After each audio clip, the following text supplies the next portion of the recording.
Hi hello friends, ಎಲ್ಲರಿಗೂ ನಮಸ್ಕಾರ. Welcome back to my channel. ಇಷ್ಟವಿಲ್ಲದ ಮದುವೆ ಭಾಗ 41. ಮಗು ಅಂಜಲಿ. ಪ್ರತಿಯೊಂದು ಹೆಣ್ಣಿಗೂ ಮದುವೆ ಅನ್ನೋದು ಅವಳ ಜೀವನದ ಬಹು ಮುಖ್ಯವಾದ ಘಟ್ಟ.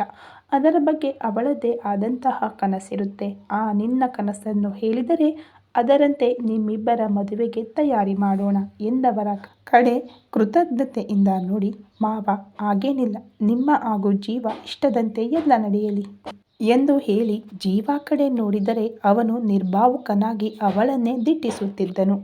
ಅವಳ ಮಾತಿಗೆ ಆಯಿತೆಂದು ತಲೆಯಾಡಿಸಿ ಮಗನತ್ತ ನೋಡಿದ ಗಂಗಾಧರ್, ನೀನು ಹೇಳೋ, ನಿನಗೆ ಯಾವ ರೀತಿ ಮದುವೆ ಆಗಬೇಕು ಅಂತ ಕೇಳಿದರೆ, ನನಗೆ ಹೆಣ್ಣು ನೋಡುವಾಗ ಒಂದು ಮಾತು ಕೇಳಿಲ್ಲ, ಇನ್ನು ಈ ರಾಕ್ಷಸಿಯನ್ನು ಓಕೆ ಮಾಡಿ ಮದುವೆ ಫಿಕ್ಸ್ ಮಾಡೋವಾಗ ನನ್ನ ಕೇಳಿಲ್ಲ, ಈಗ ಬಂದ್ಬಿಟ್ರು ಕೇಳೋಕೆ ಎಂದು ಗೊಣಗುತ್ತಾ, ನನಗೆ ಮದುವೆಯ ಬಗ್ಗೆ ಯಾವುದೇ ಐಡಿಯಾ ಇಲ್ಲ ಡ್ಯಾಡ್, ಬಟ್ ಮಮ್ಮಿಗೆ ನನ್ನ ಮದುವೆ ತುಂಬ ಗ್ರ್ಯಾಂಡಾಗಿ ಮಾಡಬೇಕು ಅನ್ನೋ ಕನಸಿತ್ತು. ಆಗಾಗ ಅದನ್ನು ನನ್ನ ಬಳಿ ಹೇಳ್ತಿದ್ರು. ಐ ಹೋಪ್ ಮಮ್ಮಿ ಅದನ್ನು ನಿಮ್ಮಲ್ಲೂ ಹೇಳಿರಬಹುದು. ಹೇಗೂ ಅವರಿಷ್ಟದ ಹುಡುಗಿಯನ್ನೇ ನನಗೆ ಹೆಂಡತಿಯಾಗಿ ಆಯ್ಕೆ ಮಾಡಿದ್ದಾರೆ ಅಂದಮೇಲೆ ನಮ್ಮ ಮದುವೆಯು ಅವರ ಆಸೆಯಂತೆ ನಡೆಯಲಿ ಎಂದವನ ಮಾತನ್ನು ಕೇಳಿ ಎಲ್ಲರೂ ಆಶ್ಚರ್ಯದಲ್ಲಿದ್ದರು.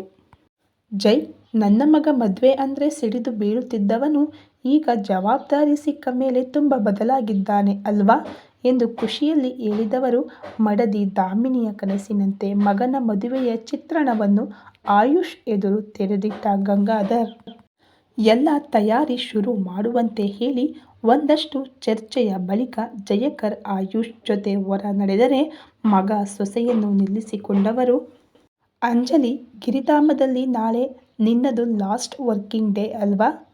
ಐ ಮೀನ್ ಅಂಜಲಿ ದಾಮೋದರ್ ಆಗಿ. ಅಂಜಲಿ ಜೀವ ಆದಮೇಲೆ ಇಲ್ಲಿನ ಕಿಚನ್ ಚಾರ್ಜ್ ತೆಗೆದುಕೊಂಡರೆ ಸಾಕು. ಮದುವೆಗೆ ಇನ್ನೇನು 10 ದಿನಗಳು ಅಷ್ಟೇ ಇರೋದು. ಹೇಳೋದು ಮರೆತೆ, ದಾಮಿನಿಯ ಪರಿಚಯದ ಡಿಸೈನರ್ ಒಬ್ಬರಿದ್ದಾರೆ, ಚಾರುಲತಾ ಅಂತ. ನಿನ್ನ ಫ್ಯಾಮಿಲಿ ಬಂದಮೇಲೆ ನಾವೆಲ್ಲ ಅವರ ಜೊತೆ ಹೋಗಿ ಮದುವೆಯ ಶಾಪಿಂಗ್ ಮಾಡೋಣ. ಹಾಗೆಯೇ ನಿನ್ನೆ ಕಲ್ಯಾಣಿ ಅಕ್ಕನಿಗೆ ಫೋನ್ ಮಾಡಿದ್ದೆ. ಅವರು ಗಿರಿಧಾಮಕ್ಕೆ ಬರದೆ ನೇರವಾಗಿ ಭಾವ ಕಟ್ಟಿಸಿದ್ದ ಮನೆಗೆ ಹೋಗ್ತಾರಂತ ಹೇಳಿದ್ರು. ನೀನು ಕೂಡ ನಾಳೆ ಸಂಜೆ ಅಲ್ಲಿಗೆ ಹೋಗ್ತಿದ್ದೀಯಾ? ಏನಾದರೂ ಬೇಕಾದರೆ ನನಗೆ, ಇಲ್ಲಾಂದರೆ ಜೀವಾಗೆ ಕಾಲ್ ಮಾಡು. ಪ್ರತಿಯೊಂದು ವಿಷಯದ ಬಗ್ಗೆಯೂ ಯೋಚಿಸುವುದರ ಜೊತೆ ತನ್ನವರ ಮೇಲೆ ಅವರಿಗಿರುವ ಕಾಳಜಿಯನ್ನು ನೋಡಿದವಳ ಕಣ್ತುಂಬಿತ್ತು. ಹೌದು, ಅಮ್ಮ ಸರಿಯಾಗಿಯೇ ಹೇಳ್ತಿದ್ದಾಳೆ.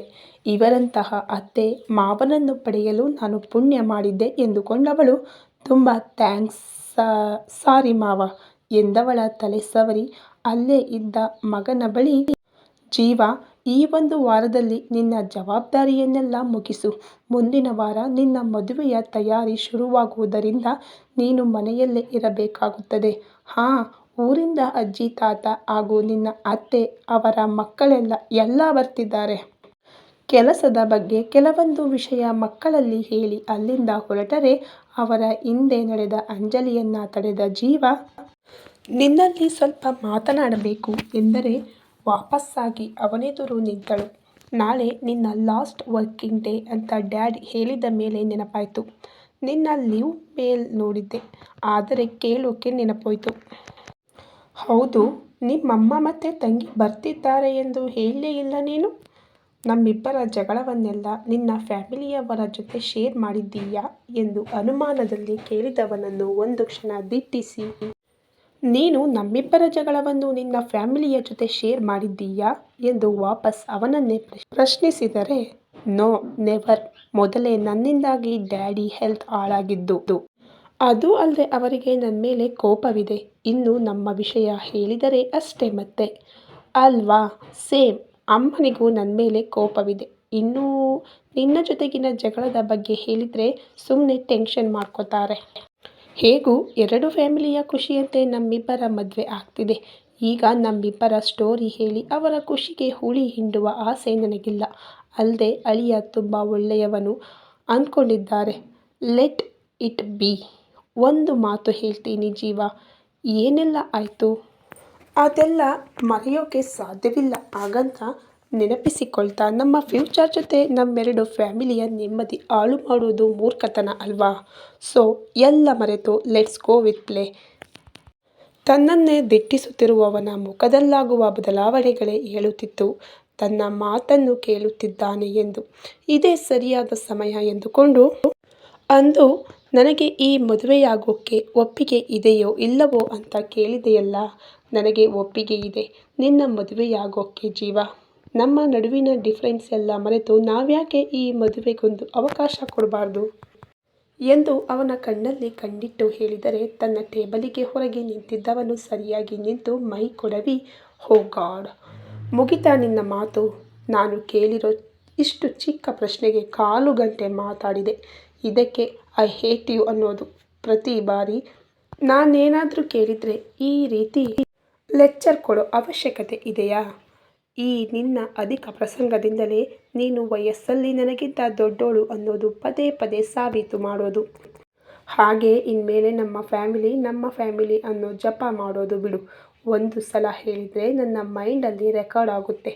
ಹೇಳಿದ್ದನ್ನೇ ಹೇಳಿ ಅರ್ಥೈಸೋಕೆ I am not a kid.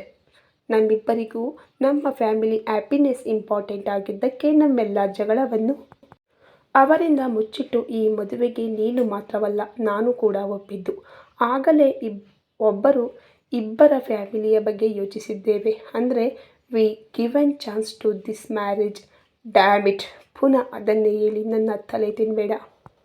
Just get out ಎಂದು ಕೊನೆಯಲ್ಲಿ ತಾಳ್ಮೆ ಕಳೆದುಕೊಂಡು ಅವಳ ಮೇಲೆ ರೇಗಾಡಿದ್ದನು. ಆದರೆ ಅವನ ಕೋಪಕ್ಕೂ ತನಗೂ ಸಂಬಂಧವೇ ಇಲ್ಲವೆನ್ನುವಂತೆ ಅಲ್ಲಿಂದ ಹೊರ ನಡೆದ ಅಂಜಲಿ. ಹೋಗಿ ಹೋಗಿ ಈ ಕೋಡಂಗಿಗೆ ನಾನು ಹೇಳ್ತೀನಲ್ಲ, ನನ್ನ ತಲೆ ಕೆಟ್ಟಿದೆ.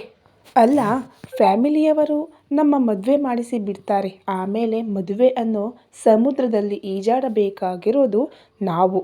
ನಮ್ಮ ನಡುವಿನ ಡಿಫರೆನ್ಸ್ ಕಡಿಮೆ ಮಾಡ್ಕೊಳ್ಳೋಣ ಅಂದರೆ ಲೆಕ್ಚರ್ ಕೊಡ್ತೀನಂತೆ. ಮಗ್ನೆ, ಮದುವೆ ಆದಮೇಲೆ ಇದೆ ನಿಂಗೆ ಹಬ್ಬ. ನಿನಗೆ ನಾನು ನನ್ನದು ಅನ್ನೋ ತುಂಬ ಅಹಂಕಾರ ಇದೆ. ಎಲ್ಲ ಕಕ್ಕಿಸ್ತೀನಿ ನೋಡ್ತಿರು ಎಂದು ಅವನಿಗೆ ಬೈದುಕೊಳ್ಳುತ್ತಲೇ ಕಿಚನಿಗೆ ಹೋಗಿ ಸ್ವಲ್ಪ ಹೊತ್ತಿದ್ದು ತನ್ನ ಕ್ಯಾಬಿನ್ ಸೇರಿದವಳಿಗೆ ಅವನ ಬಗ್ಗೆ ಮರೆತೇ ಹೋಗಿತ್ತು.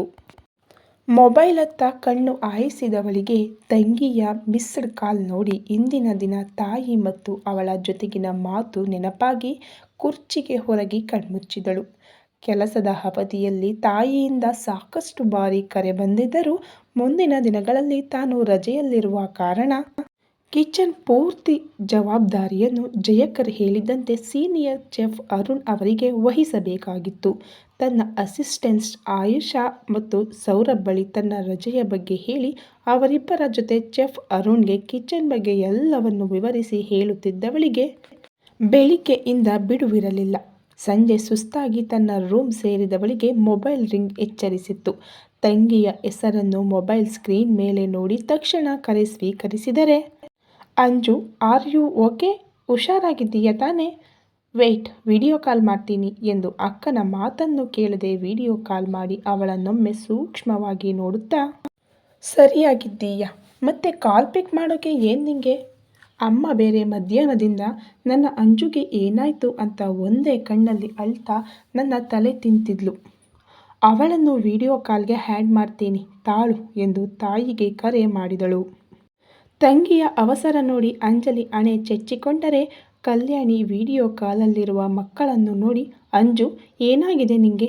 ಅದೆಷ್ಟು ಕಾಲ್ ಮಾಡಿದ್ದೆ, ಒಮ್ಮೆ ಭಯ ಆಯಿತು ಅಂತ ಮುಂದೇನು ಹೇಳುವ ಮೊದಲೇ, ಅಮ್ಮ ಪ್ಲೀಸ್ ನೀನಿನ್ನೂ ಶುರು ಮಾಡಬೇಡ. ನಾನು ಆರಾಮಾಗೇ ಇದ್ದೀನಿ. ಮದುವೆಗಂತ ರಜೆ ಹಾಕಿದ್ದೀನಿ. ಹಾಗಾಗಿ ನನ್ನ ಜವಾಬ್ದಾರಿ ಬೇರೆಯವರಿಗೆ ಕೊಡುವುದರ ಜೊತೆ ಅವರಿಗೆ ನನ್ನ ಕೆಲಸದ ಬಗ್ಗೆ ಎಲ್ಲ ಅವರಿಗೆ ವಹಿಸಬೇಕು ಅಲ್ವಾ? ಅದೇ ಕೆಲಸ ಮಾಡ್ತಾ ಇದ್ದೆ. ಇವತ್ತು ದಿನವಿಡೀ ಅದೇ ಕೆಲಸದಲ್ಲಿ ಬ್ಯುಸಿ. ಕಾಲ್ ಪಿಕ್ ಮಾಡೋಕೆ ಬೆಳಿಗ್ಗೆ ಕ್ಯಾಬಿನ್ನಲ್ಲಿಟ್ಟ ಮೊಬೈಲನ್ನು ಈಗಷ್ಟೇ ಮುಟ್ಟಿದ್ದು. ಸಾರಿ ಅಮ್ಮ, ಸಾರಿ ಕೋತಿ ಎಂದಾಗ ಕಲ್ಯಾಣಿ ನಿಟ್ಟುಸಿರು ಹೊರ ಚೆಲ್ಲಿದರೆ ಸಾಹಿತ್ಯ ಅಕ್ಕನ ಮಾತಿಗೆ ಮೂತಿ ತಿರುವಿದಳು. ಅಂಜು, ನಾಳೆ ನಾನು ಕಿಶೋರ್ ಅಣ್ಣನ ಜೊತೆ ಬರ್ತಾ ಇದ್ದೀನಿ. ಸಾಹಿತ್ಯ ಕೂಡ ಕಾಲೇಜು ಮುಗಿಸಿ ಸಂಜೆಯ ಹಾಗೆ ಅಲ್ಲಿಂದ ಹೊರಡ್ತಾಳೆ. ಹೋ ಹೌದಲ್ವಾ? ಕೆಲಸದ ನಡುವೆ ಈ ವಿಷಯ ಮರೆತೇ ಹೋಗಿತ್ತು. ಸಾರಿ ಅಮ್ಮ ಎಂದಾಗ, ಇದೊಂದು ಸರಿಯಾಗಿ ಕೇಳ್ತೀಯ? ಗಿರಿಧಾಮ ಆಗಲೇ ಫೇಮಸ್ ಆಗಿದೆ. ನೀನು ಹೀಗೆ ಬಿಡುವಿಲ್ಲದೆ ಕೆಲಸ ಮಾಡಿ ಅದನ್ನು ಇನ್ನಷ್ಟು ಫೇಮಸ್ ಮಾಡುವ ಅಗತ್ಯವಿಲ್ಲ. ಸ್ವಲ್ಪ ನಿನ್ನ ಹೆಲ್ತ್ ಬಗ್ಗೆ ಯೋಚನೆ ಮಾಡು ಎಂದು ಅಕ್ಕನಿಗೆ ಸಾಹಿತ್ಯ ಗದರಿದರೆ, ನೀನು ಸುಮ್ಮನಿರೆ ಎಂದಳು. ಅಂಜು ನಿನಗೊಂದು ವಿಷಯ ಹೇಳಬೇಕಿತ್ತು. ಏನೋ ಹೇಳಲು ತಡವರಿಸುತ್ತಿದ್ದ ತಾಯಿಯನ್ನು ಗಮನಿಸಿ, ಹೇಳಮ್ಮ, ನೀನು ವಿಷಯ ಹೇಳಲು ಇಷ್ಟು ಹಿಂದೆ ಮುಂದೆ ನೋಡ್ತಾ ಇದ್ದೀಯ ಅಂದರೆ ಪಕ್ಕ ನಿನ್ನ ಗಂಡನ ಮನೆಯ ವಿಷಯವೇ ಆಗಿರುತ್ತೆ, ಹೇಳು ಎಂದ ಕೂಡಲೇ ಸಾಹಿತ್ಯ ಜೋರಾಗಿ ನಕ್ಕರೆ ಅವಳಿಗೆ ಗದರಿದ ಕಲ್ಯಾಣಿ, ಅಂಜು, ಅದು ನಾವು ಗಿರಿಧಾಮಕ್ಕೆ ಬರ್ತಿಲ್ಲ. ನಿಮ್ಮಪ್ಪ ಸ್ವಂತ ಮನೆ ಕಟ್ಟುವಾಗ ಅದರಲ್ಲಿ ತಮ್ಮ ಮಕ್ಕಳು ಬೆಳೆದು ದೊಡ್ಡವರಾಗುವುದರಿಂದ ಹಿಡಿದು ಅವರಿಗೆ ಮದುವೆಯಾಗಿ ಮೊಮ್ಮಕ್ಕಳ ಜೊತೆ ಆ ಮನೆಯಲ್ಲಿ ಆಡುವವರೆಗಿನ ಕನಸು ಕಂಡಿದ್ದರು. ಅವರ ಕನಸಿನಂತೆ ನಿನ್ನ ಮದುವೆಯ ಎಲ್ಲ ಶಾಸ್ತ್ರಗಳು ಅವರು ಬೆವರು ಸುರಿಸಿ ಕಟ್ಟಿದ ಮನೆಯಲ್ಲೇ ನಡೆಯಬೇಕು ಅನ್ನೋದು ನನ್ನ ಆಸೆ. ಹೇಗೂ ತಿಂಗಳಿಗೊಮ್ಮೆ ಮಾವ ಅಲ್ಲಿದ್ದು ಬರುತ್ತಾರಲ್ಲ, ಆಗಲೇ ಇದರ ಬಗ್ಗೆ ಹೇಳಿದ್ದೆ. ಪೂರ್ತಿ ಮನೆಗೆ ಪುನಃ ಪೇಂಟ್ ಮಾಡಿಸಿ ಕ್ಲೀನ್ ಮಾಡಿಸಿದ್ದಾರಂತೆ. ಹಾಗಾಗಿ ನಾನು ಸಾಹಿತ್ಯ ಅಲ್ಲಿಗೆ ಹೋಗ್ತಿದ್ದೀವಿ. ನೀನು ಕೂಡ ನಾಡಿದ್ದು ಅಲ್ಲಿಗೆ ಬಾ ಎಂದು ಮಗಳ ಮೊಗವನ್ನು ನೋಡುತ್ತಾ ಹೇಳಿದರೆ, ಖಂಡಿತ ಅಮ್ಮ, ನಾನು ಆ ಮನೆಯನ್ನು ಮಿಸ್ ಮಾಡ್ತಿದ್ದೆ, ಥ್ಯಾಂಕ್ಸ್ ಎಂದು ಕ್ಷಣದಲ್ಲಿ ಭಾವುಕಳಾಗಿ ಅಳಲು ಶುರು ಮಾಡಿದಳು ಅಂಜಲಿ. ಈ ಕತೆ ನಿಮಗೆಲ್ಲ ಇಷ್ಟ ಆಗ್ತಿದೆ ಅಂತ ನಾನು ಭಾವಿಸ್ತೀನಿ. ಈ ಕತೆ ನಿಮಗೆ ಇಷ್ಟ ಆಗ್ತಾ ಇದ್ದರೆ ವಿಡಿಯೋಗೆ ಒಂದು ಲೈಕ್ ಮಾಡಿ, ನಿಮ್ಮ ಅಭಿಪ್ರಾಯ ಅನಿಸಿಕೆಗಳನ್ನ ನಮಗೆ ಕಾಮೆಂಟ್ ಮೂಲಕ ತಿಳಿಸಿ. ಹಾಗೆ ಈ ಕತೆ ಏನಾದರೂ ಚೆನ್ನಾಗಿದೆ ಅಂತ ನಿಮಗೆ ಅನಿಸಿದರೆ ಫ್ರೆಂಡ್ಸ್ ಮತ್ತು ಫ್ಯಾಮಿಲಿಗೆ ಶೇರ್ ಮಾಡಿ. ಈ ಕತೆ ಇನ್ನೂ ಮುಗಿದಿಲ್ಲ, ಇನ್ನು ಮುಂದುವರಿಯುತ್ತದೆ ಅಂತ ಹೇಳ್ತಾ ವಿಡಿಯೋ ನೋಡಿದ ನಿಮ್ಮೆಲ್ಲರಿಗೂ ತುಂಬು ಹೃದಯದ ಧನ್ಯವಾದಗಳು. Thank you so much.